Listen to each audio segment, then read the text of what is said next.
If Crimson Desert's combat mirrors Black Desert Online, this is going to intimidate a lot of people. And I get it, because when you see combat like this, it doesn't look deep. It looks like you need a second set of hands and like a college degree. So I did something very scientific.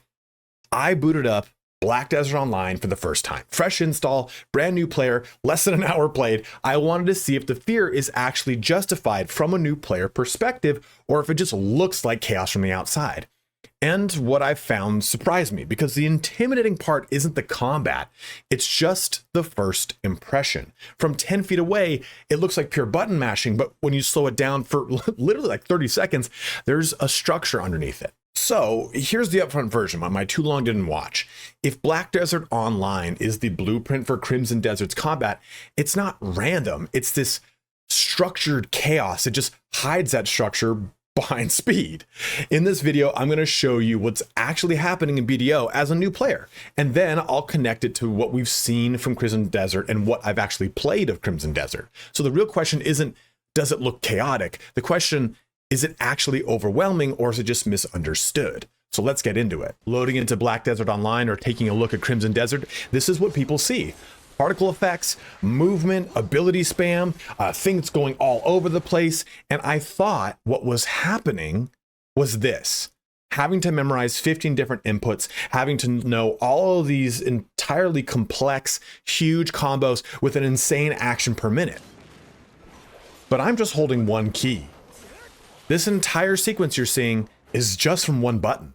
So this complexity that you're seeing is actually part of how the speed of the game works and how it's portraying it to you, not within the actual inputs going your way. And here's the ability list. This is the part that scares people, but from the outside, this looks overwhelming, but it's very simplistic, right? You have these abilities, these flows, these chains that look like this incredible amount of chaos, all of this complexity.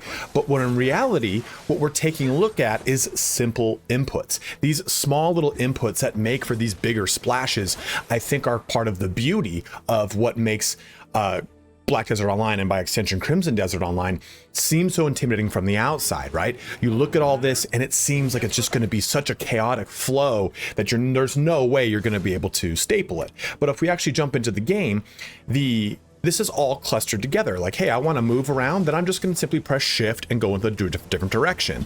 And if I want to just simply press different buttons to do attacks, I'm just simply going to just tap ones here and there to get very simple, really complex, over the top looking, I guess you could say combos, but over the top looking explosions and big particle effects. And this sort of cascading logic that allows me to cluster these inputs together allows for the game's intimidation factor to kind of be quelled a little bit. It allows for a better flow from let's just say a movement capability to an offensive capability to a defensive capability. All that is kind of built into this input selection, which has, again, that visual complexity, but actually a lot more of a input simplicity. And why it feels harder is that at full speed, this game seems unapproachable. But I think that the big difference is, and this is something that is very true for Crimson Desert, is that visually dense doesn't necessarily mean complex. There's a lot of particle emissions. There's a lot of particle effects here. There's a lot of really crazy capabilities. But if I boil it all down here, I'm playing this primarily using just one button, holding down that left mouse button. And that's an important distinction as well.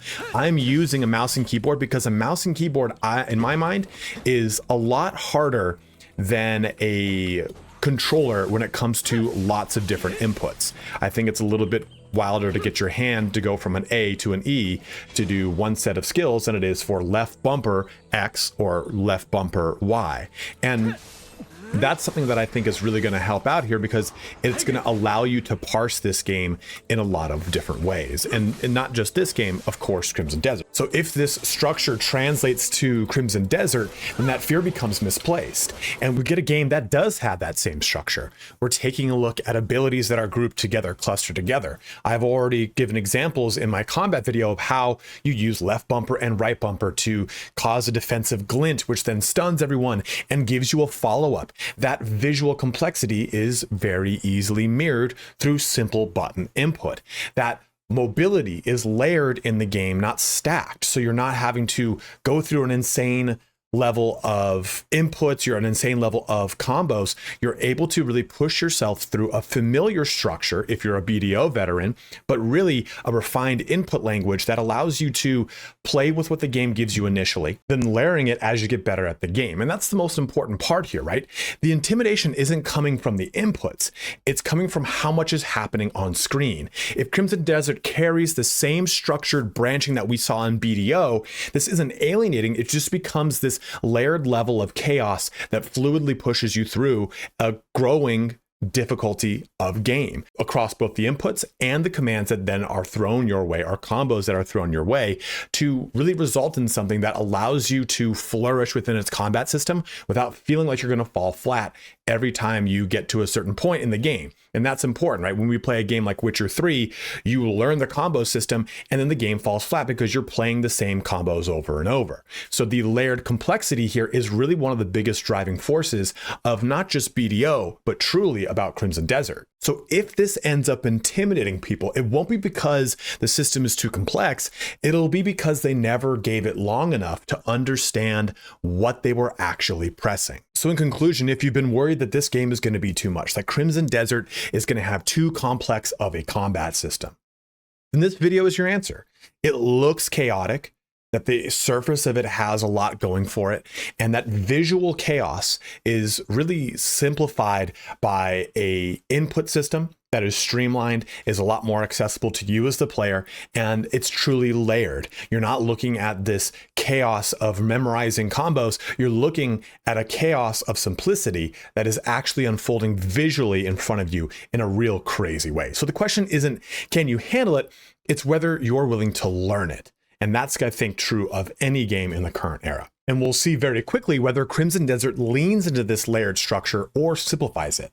And that decision is going to tell us about who this game actually is for. But as always, guys, thank you so much for watching here today. If you've not yet pre-ordered Crimson Desert, then you can go ahead and use the affiliate link in the description below. I get like a 7% commission and it's 15% off. But as I always say with pre-ordering, only pre-order if you're 100% sure you're going to buy the game.